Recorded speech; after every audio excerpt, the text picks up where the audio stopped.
Yo, I got a Feldrake code that I can sell you. I have it on good authority that we're not going to be getting it out of the trading post in 10.0.5. Oh, cool. Yeah, that was all right. So this video is going to be our 10.0 retrospective, looking back at the first couple months of this expansion, especially now that we know 10.0.5 is so soon.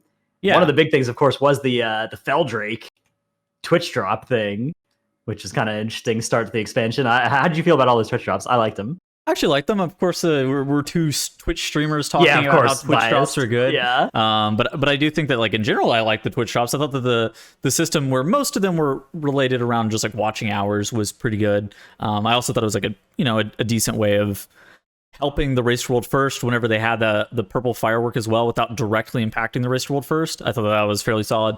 Overall, I was pretty happy with the Twitch drops, and I thought that them being willing to bring back the Feldrake and stuff like that is cool. Now, I mean, we know with the trading post in 10.0.5, TCG mounts could be back on the table again, potentially. We'll see.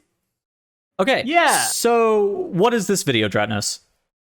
So we're going to talk about basically everything that's happened in the last 2 months and kind of synthesize, because, news has been coming out fast, right? The 10.0.5 hype cycle's already starting, and we'll talk more about that next week, I'm sure. But it seemed good to kind of to take a step back and be like, okay, how has this expansion launch gone so far? What have the goods and the bads been? I would say, of course, the discourse has been pretty overwhelmingly positive about Dragonflight. Yeah. From what I've seen, but I do think there are still some lessons to be learned here. An obvious one coming later in the video that almost everybody agrees on, but a couple of smaller things as well that I think we can talk about. But I don't know. I do think mostly good has been my experience too. Yeah, this video may be titled a little bit weird compared to like what this video is going to end up being. So I guess starting off with the expansion, let's talk about leveling. I think that leveling was something that Blizzard's had a weird spot with leveling for a while. I think that leveling overall in this expansion with how they finally have I feel like they finally hit their stride with alt leveling versus main leveling, and that felt like that was pretty good. Main leveling was rather fast once you were able to, kind of get through all the server stuff and actually get leveled. It wasn't too difficult to quest through the campaign. And then, leveling alts via various ways is incredibly fast. There's even a ridiculous way with like Cobalt Assembly leveling right now. Have you heard about this? You just join a rep farm group and you just get carried up to level 70. Yeah. 60 or whatever. 70. There was professions. There was profession crafting for leveling. There was like a lot of different unique stuff with leveling. Overall, I thought the leveling process was decent. It seemed like it was a little bit more robust and better than it has been in the past. But the game is end game focused, is what I would say. Yeah, I think that Shadowlands' Threads of Fate was like 80 or 90% of the way towards Dragonflight's adventure mode. Yeah. But adventure mode is definitely like a new and improved version of that, which is improved. So that's good. Okay, so after leveling, basically how this went down is like what we were doing for the first couple of weeks of the expansion were M0s. I mean, you and I made a couple of videos on this. M0s, farming super rares, doing Dragonbane Keep and stuff like that towards the very beginning of the expansion, world quests. Yes, chef. I think the world content was fairly solid, and I think that things like Dragonbane Keep, the Community Feast, those were fairly solid, and I think the change to bi-weekly world quests that aren't mandatory is good. I don't actually agree on the bi-week. Okay, how many world quests have you done in the past 3 weeks? Sometimes I do them whenever Primal Chaos shows up. Okay, so they're not mandatory. Like, you're not seeing the bi-weekly ones as mandatory. Why would you be seeing them as mandatory if they were daily? Well, the time for world quests to be good was the first 2 weeks of the expansion, and if they were daily for the first 2 weeks of the expansion, they would have been particularly frustrating. Yeah, sure. But now, like, when they actually made the change, they were going to make the change to them being daily after they would stop being relevant for players like you and me. Okay. But now for players that are doing outdoor world content as their main thing, I don't know. I think that daily world quest is better than like bi-weekly world quest, than running out of world quest and then rare farm being the thing to do instead. So I think world quests are more fun than rare farm. So how are you feeling about like Dragonbane Keep and super rares and stuff like that? Yeah, I mean, so I didn't mind it. Like, you can make a pretty negative comparison to something like Korthia and being like, look, we're running around the world map, clearing rares. This is not cool, right? But the big thing that was different between this and Korthia was that it didn't really matter for your character's long-term power, right? It's not like you'd have a socket or not on Mythic Razagath based on whether or not you did Dragonbane Keep. Obviously, like the very high end players were doing all this stuff, but it wasn't during a time where we could be doing anything more fun, and we were feeling forced to go and clear Korthia, which was sort of the 9.1 experience. So another major thing that they did that you and I forgot whenever we were discussing this before the video started is they made the profession system more robust as well. Professions just as a whole are a more integrated part of even your end game experience, not even just like your pre-expansion experience. It's now like, I'm wearing 3 pieces of crafted gear currently. I suspect you're also wearing multiple pieces of crafted gear. I'm actually, am I wearing 4? Yeah, I'm wearing 4 pieces of crafted gear. I'm wearing 4. I mean, you could be wearing 3 if one of them is like a stick or something, or if you replaced one, but obviously that would feel bad. They made the profession system more robust. I think it's a bit complicated, but I do think that overall it is better that they are looking for ways to make professions more relevant as a long-term indie game option for players who do enjoy like outdoor content and that kind of thing, as well as options for them to be able to get good gear. Yeah, professions definitely required a lot of like learning how they worked. That was weird. Yeah, which I actually thought was kind of cool. I mean, it was a pretty deep system. There was a lot going on to it, but I don't know. I don't like the cost. I do not like how much I've had to spend on professions just as a whole. Not even just like the gear itself, but on top of that, things like consumables with like potions, flasks, all of that stuff is outrageously expensive even still. And you have to work order potions and all that kind there's of some weird stuff there with like how the cauldrons work and everything. And I don't know. In general, though, I do think that they've pretty much succeeded at their goal of like making professions relevant, and I think that's good. Have some depth to it. I think there are problems with like the work order system too, and the public work order economy. But I do think in general it's a success. Yeah. Yeah, I feel like we're moving to a strong direction. Okay, and so that was like kind of the beginning of the expansion, how all of that stuff was working out. Vault of the Incarnates and M Plus came out at the exact same time with like the first major content update, and I think that we could just like jump into that. Vault of the Incarnates is a raid. I think that Vault of the Incarnates has been interesting. I don't mind the bosses in the raid. I think that there have been some issues, such as lag, that pretty much a lot of players are experiencing inside of the raid, which I don't know where it's coming from, but it's not add-on related. It's tough, but at the same point, it seems like Vault of the Incarnates, the raid has always been one of the high marks of the expansion. This seems like it's no exception for me. I don't think this is a particularly good raid. I don't think there are really all that many interesting encounters in here. For Mythic raiding high-end stuff. Now, maybe opinions will differ here. Maybe this is a good raid for certain like sections of the Mythic raiding player base, but at least for my guild, it sort of seemed like there were 7 free bosses and then 1 boss that was Razagath that's like lethal but not interesting hard. Oh, so I think this is where you and I even differ, because I actually like this raid. I actually didn't mind it, even though it was that was the difficulty curve, because that's the difficulty curve that we had for raiding for a very long time. Yeah, I much preferred like Castle Nathria's, having a fight like Sludge Fist in the middle of your raid. That was really cool. Having an end fight like Sire Denathrius even, I thought was a lot better than Razagath. Even like Jailer, I think, something that was a fight that I really actually appreciated compared to Razagath. Razagath just, I don't know. So to me, this is like a somewhat below average raid for the past 5 years of raid encounters that they've designed, but of course that's a subjective opinion and you're entitled to your your one. There's not a clear answer on that. I will say that even though I thought the encounters have been kind of weak, I've been having fun raiding, and I think a lot of that's been due to the talent overhaul. I think like swapping around talents between fights and trying to come up with the best build. Like on most progression encounters, I've been swapping talents between when we started pulling the boss and when we killed the boss, and that's like that's been a really fun process of like optimizing, and not really something you could do all that much. Like it was a rare encounter where you could make a profitable talent swap in the last 5 years until now. Have you felt about raid balance as a whole though? Because like, are you okay with this progression, like the progression curve that we saw in the raid with like pull counts and stuff like that, or is that also something that you've not been thrilled about? The pull count's not the end of the world. I mean, yeah, I do think it's good if there's like some hard bosses in the middle of a raid, but I don't think there has to be. Okay. Um, Jumping ahead now to M plus.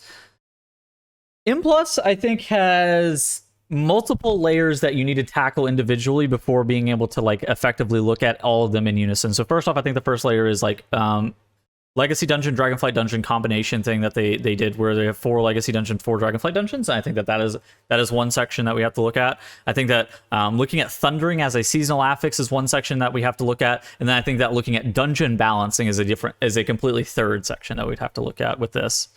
They've also done, I think, some pretty uniformly good things, which are the changing of keystones to now scale up and give gear past level 20. This seems like a fairly solid change for pretty much all players involved. Yeah, I mean, there's a lot of players who will never go higher than a 15, but it's not like they nerfed the rewards of a 15, right? They just buffed the rewards above that, and I do think that's been pretty good as well. I think that's been good for like that. I do think that, you know, if keys rewarded better gear all the way up to like 25s or something, it would maybe feel rough for like raiders feeling obligated to like super grind and like turbo nosebleed content they don't really want to do as their main thing. But I think at 20, I don't know, I think the progression experience of pushing up to 20 keys is pretty good. And also people that only want to get like you can get pretty good gear and not be that far behind. You can be like 6 item levels behind by just doing 15s and stuff instead. And that seems totally fine to me. Okay, so now talking about the 4 legacy dungeons, 4 current dungeons coming into the fray, I think that this was met with a lot of criticism whenever they were initially announced it. After having played it, at least in my opinion, it's kind of stayed the exact same. I was always kind of like, I want to wait and see what this looks like for at least one season before really maintaining an opinion. But I was a bit more optimistic coming into this whole entire situation. I'm still fairly optimistic having played the dungeons themselves. I thought that they turned out okay. None of them really feel like they're super dated. Shadow Moon Burial Grounds probably being the exception here, where that dungeon does feel dated, but the other 3 with Court of Stars, Halls of Valor, and Temple of the Jade Serpent all have a decent amount going on, to the point where it's like, okay, I think that this could generally be a format that looks to work in the future, assuming that the dungeons are given the same level of attention coming into the season. Yeah, I was initially on team let's do all 8 Dragonflight dungeons for season 1, but after playing those Dragonflight dungeons on M0, I'm glad we're not doing Halls of Infusion or Brackenhide this season. I mean, but I don't think that's necessarily a idea level problem. I think it's like there are some specific Dragonflight dungeons that are just kind of tremendous pain. Those are kind of stinky. Yeah, so I think Azure Vault kind of fell in that category as well. And to their credit, they fixed that pretty quick. They've been working weeks of it being an M plus dungeon. They've been working hard on Azure Vault to make it like a lot more tolerable. But yeah, I think the problem with dungeons this season isn't so much like the old or the new dungeons. It's like, oh, there happen to be 2 dungeons. There happen to be old dungeons that are like way easier than the others. Yeah. And that's something we've talked about in our last several videos, so we won't go too much into it again today. But I think the old new dungeons thing has been working pretty well. I think the old new dungeons thing is working pretty well. I think the dungeon balance has been something that they need to be super careful of moving into the future. It's difficult to tell if it's because their old dungeons or not, but they do need to be really, really worried about like what it looks like in season 2, because we're getting new dungeons again. It's just like, if we have this again. Okay. Yeah. The seasonal affix Thundering. I've seen so many mixed reviews with Thundering. On a scale of 1 to 10, and I think we can start with this. On a scale of 1 to 10, what would you give Thundering right now? 3, 2. That's what I gave it. That's what I gave it whenever I was talking to a friend of ours as well. I gave it a 3. Like the best part about Thundering is that it doesn't like stop you from doing certain keys on certain weeks like Void Emissaries did or whatever, but there's really not any other positives to the affix from what I can see. Oh, also it makes the Umbral Skull encounter better at the end of Azure Vault. Yeah, that's true. Because it makes you slow immune when you've got the Thundering on you. That's cool. What would it take for it to get to like a 7 for you? I mean, I think a full rework of the affix would be warranted. Yeah. I mean, it feels like the way the buff works, the power gain of doing it, right? The 15 seconds maximum, which obviously if you're getting the full 15 seconds, you're getting stunned. So 10 or 12 seconds of, a small damage buff it doesn't feel good to milk it for its full length, but it does feel bad to clear it early. It feels bad to clear it on your tank, but it also feels bad to have your tank be the person left with the last one and getting the benefit from the DPS thing longer than everybody else. I don't know.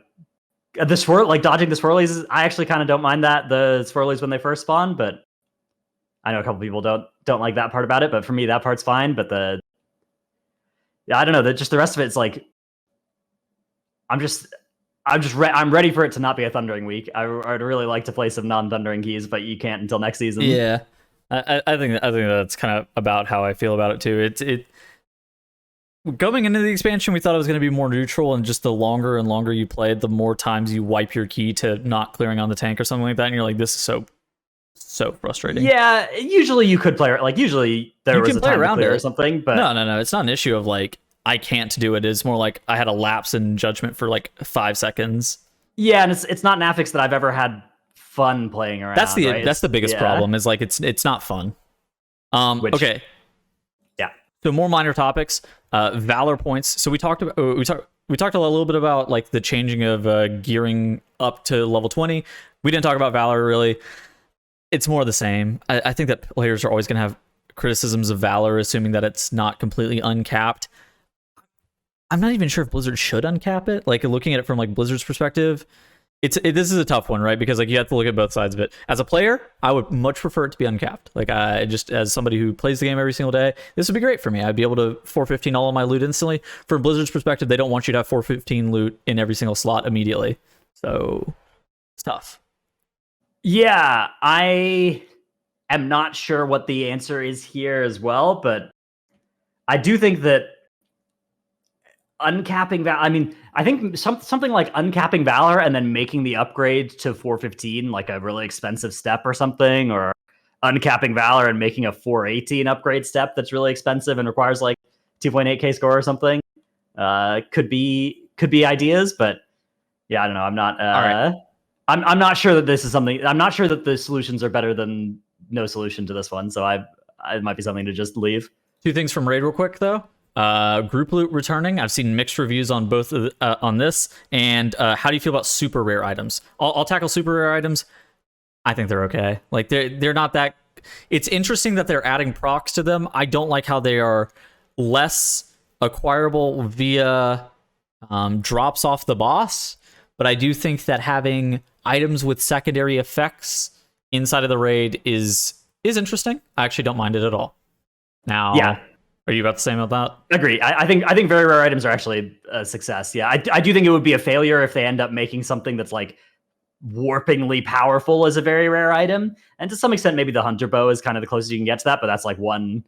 It's from the end boss and it's one class. It's one class. So yeah. I don't think it's like if they made an Ajar's Font of Power and they made that a very rare item. Like, okay, we got a problem, I think. But yeah, as is, I think good. Okay. And group loot, because on one end, I've seen people saying that group loot is not great and that they want it to go away. Typically, these end up being like healers and tank players more often than not, because their main criticism is because they're getting significantly less loot than they got under a personal loot system, specifically in Raid. Whereas I think that more often than not, a lot of players are a bit hot on it. But is it because these players who are not liking it are being snubbed a little bit? It depends. Yeah, I mean, it depends on what kind of guild you're in, right? Obviously, only the top few hundred are really doing like loot council, forcing, and even in guilds that are doing loot council, like not assigning a 26 eye level upgrade to a healer and assigning it as a 6 or 13 eye level upgrade to a DPS instead is pretty rare that you'll see that. That's not even necessarily like the right thing to do once you're outside of like Race to World First levels. I don't even see that in our guild. It's really right. Yeah. So I mean, it is definitely true that if you're a tank or healer in a top guild, you are getting a little bit less gear than you used to. But I don't know. I mean, I've always empathized with that perspective, like with people that Mythic Raid but want the gear from Mythic Raid, but their guild, going hard, so they're gonna assign the gear to the right people, and therefore those people are now not going to get as much gear. I do empathize with that, but I do think that like I'm glad that I don't have to think about like whether I can trade loot anymore. That was a really annoying thing to think about. One thing you do have to think about though is the Inspiration Catalyst release date, which is the last thing we have on our list on this retrospective. I think that pretty much everybody's in agreement. The Inspiration Catalyst is coming out way too late. Even at the time of recording this thing is coming out the same date that 10.0.5 is arriving. Like, yeah, which to be fair, 10.0.5 is coming early. It's early. It's that's the good news there, right? Yeah. But yeah, I think this one is like there's unanimous, not necessarily unanimous, but as close to unanimous as I've ever seen in the WoW community on this. Here's the deal. I don't even think that the Inspiration Catalyst should unlock the same week that the raid unlocks, because that doesn't make sense. But the Inspiration Catalyst is time gated. Like, you're only able to get one piece of tier gear every single week anyways from the Inspiration Catalyst, and you have to have a piece that you want to use it on as well. And so, like, there are a lot of prerequisites for you to be able to even get to the point where you're ready to catalyze gear to get to that 4-set mark. And getting your 4-set is some of the most fun you can have on a lot of specs, and it really amps your damage, it really amps your throughput in meaningful ways. I think that it should be a little bit more accessible. I think that there was a time with Personal Loot and Sepulchre where it made sense to have the Creation Catalyst gated a little bit more with how Personal Loot was working. But as it currently stands now with like Group Loot and how everything's been functioning, I don't think it makes much more sense anymore to have it this hard. I think that just like people feel so bad without their 4-set that it's in a kind of irrational way as well, where it's like, you know, you don't feel that bad about being 10 item levels behind for the first month compared to where you'll be at the end of the second month, right? Or even more item levels potentially, right? But you do feel bad about being 10% damage behind because you're missing out on a set bonus, because it feels like that set bonus dropping is like you just have the one try at the boss that drops it each week, right? And you have that one RNG point of when it drops, and if it doesn't, then you're just like, ah. So I don't know. I think that like this is maybe a case of like if you're Blizzard, you're looking at it, you're like, these players, they're being irrational about how much they care about their set bonus, but it's like, okay, well they are going to do that, so you gotta solve this problem. I don't know. I mean, they kind of are, but at the same point, there has to be some solution to it. It's kind of like similar to the Legion Legendary debacle, where it was like the non way of self-acquiring legendaries just ended up becoming a problem because you were not willing to play a character until you had your BIS combo of legendaries, or you didn't want to play as much until you had that combo. And it was like, okay, there was 10 drops that you could potentially get, and the odds of you getting that specific combo that you're looking for is very low. Yeah, I empathize a lot with Blizzard wanting to make sure that like we're not full build and bored after a month, like, because you know we the WoW player base, we churn through content quick, right? And the catalyst is we gated. Get bored quick. The catalyst is gated, so I think that like I do understand where they're coming from. I do think that it could also come out 4 weeks earlier or something. Yeah, I mean, you know, a patch cycle though, it's 6 months between like raids, right? Usually, so yeah, that's true. You know, if players are feeling full build after the first 1 month, like I do understand Blizzard's fear about that. I just think, okay, you got to find a way to accomplish the players still having something to gear their character up with without it being, you know, you're missing a set bonus for the first 2 months because of RNG, because like that just feels too bad for too many people. And I think that a great way of doing that and making sure the player base continues to play even after getting full build is having great patches like 10.0.5, where they're like largely cosmetic. They're changing up some class trees. They're adding the trading posts. They're doing things like that, right? And I think that's it's a great change. We'll talk more about 10.0.5 next week, but I do think the TLDR is like this. It is faster than expected, and especially with the talent changes in it, there's more meat in here than I was expecting. They're over-delivering on things that I didn't anticipate them delivering on. Yeah, I was expecting, you know, Dragonflight has come out. Phew, you know, they got it out in time. You know, now they kind of catch up, but nope, they're all gas, no brakes, which is definitely a good sign. All right, in summation, leveling, plus or minus? Yeah, fine. Okay. I think Shadowlands leveling was fun too, so I don't know. I don't think leveling was actually substantially different. I guess dragon riding existing made it more fun, but okay, there we go. Yeah, that's a good one. Super rares, world quests, you know, Dragonbane Keep, all that kind of stuff. You yay or nay on it, or are you more like lukewarm on it all? Whatever. Anything going on before M+ and Raid comes out, kind of all the same to me, unless it's like super annoying. And Dragonbane Keep actually kind of like the super rare stuff. It kind of got close for me, but it didn't cross the line of because where I'd be like actively annoyed. Yeah, because it was only 2 weeks and because it wasn't that bad to be doing those things. That's like Primal Storm stuff. Like I think both of those are kind of positives for me, but like not like overwhelming. Those aren't the reasons that I play the game. Vaults of the Incarnates. It seemed like you were so I actually think like for me the M+, like on an objective level, the M+ and the Raid are below average relative to Shadowlands M+ and Shadowlands Raids for me, but okay. Then when you factor in like I think it's honestly the talent system that is doing most of the work for me having fun still in these things, because like the ability to change up my build and think about those sorts of things has made even the kind of unfun encounters and less fun dungeons. Like I've been having fun because I've been able to play new builds, which is the exact opposite of Shadowlands Season 1, where Shadowlands Season 1 was like, oh, I'm actually kind of enjoying this raid, but like, man, I can't play this cool build that looks fun that I want to try. Okay, this sucks. I think that's actually a really good way of putting it. I've been having a lot of fun, even though like on an objective, like you were saying, on an objective level, not even that much more different than any other like season in terms of like what you're getting and some stuff like that. I think the Catalyst, again, pretty uniformly down on. Yeah, I mean the Catalyst, it sucks so much because like imagine being the person at Blizzard who created this Catalyst, right? Catalyst by itself, you just like have this great idea for improving how tier works, and then all of the community feedback about it is negative because of when it's coming out. I feel really bad on that. It's on just acquisition. Again, if you understand anything about the feedback, the Catalyst is phenomenal as a system. The acquisition is bad. All right, that's going to be it for our video this week. Let us know in the comments how your 10.0 retrospective would look, if you agree or disagree with one or both of us on these points, or if there's something you missed. I know we only said dragon riding once as well, but I think that's a huge part of the casual appeal of this expansion as well. And the appeal for me too. I really do like that too. But yeah, let us know, and we'll see you next week. Yeah, enjoy it. See you guys.